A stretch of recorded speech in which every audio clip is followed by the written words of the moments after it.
I realized we'd made a feminist action movie when people told me that we'd made one. Well, they make good stories, don't they, those subjects. And I was always fascinated by a female road warrior. She's just such an incredible character. You know, she's really desperate to survive. The challenge for me was to make her, I suppose, the quiet, private hell in which she's living relatable and understandable for people. So in the case of someone like Christian Bale, we decided to use the real person as the mold, that there's nothing better, more specific and truthful than an actual person. Whenever you're telling a story about true life events and about real people, there's a tremendous responsibility / burden to get it right. Dalton Trumbo is a very theatrical man. His voice was down there, but he also had an inflection of his voice, and he would often go up in it. So I, playing Kate, could use certain things that I haven't worked out inside my life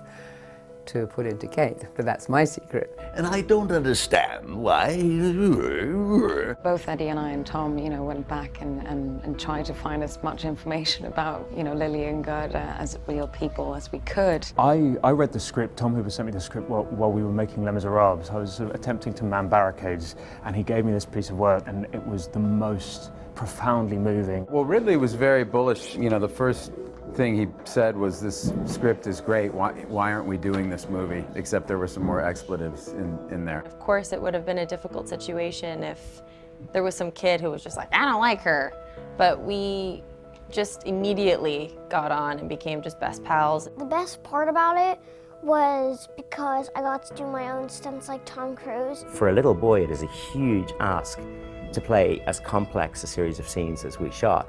That was the thing that I would sometimes wake up in a cold sweat about. The first thing I said to Danny when I met him was like, well, I don't look anything like this guy. And Danny was like, well, that's not what I'm interested in. I'm interested in capturing an essence. If you know how to play a role, then where's the challenge and where's the fun? And I read the script and I thought, God, I actually have no idea where to begin with this. I must say, you do have moments where you feel overwhelmed. You say, are we crazy?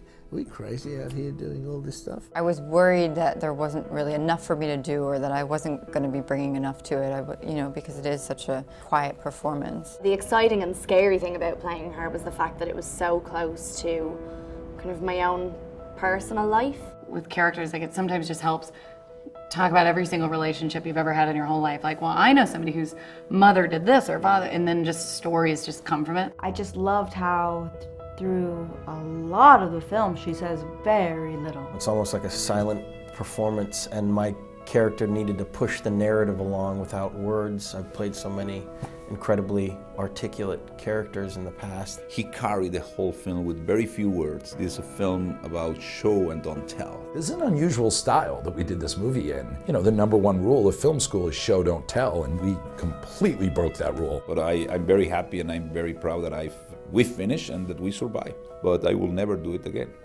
I'm a madman, but I'm not stupid.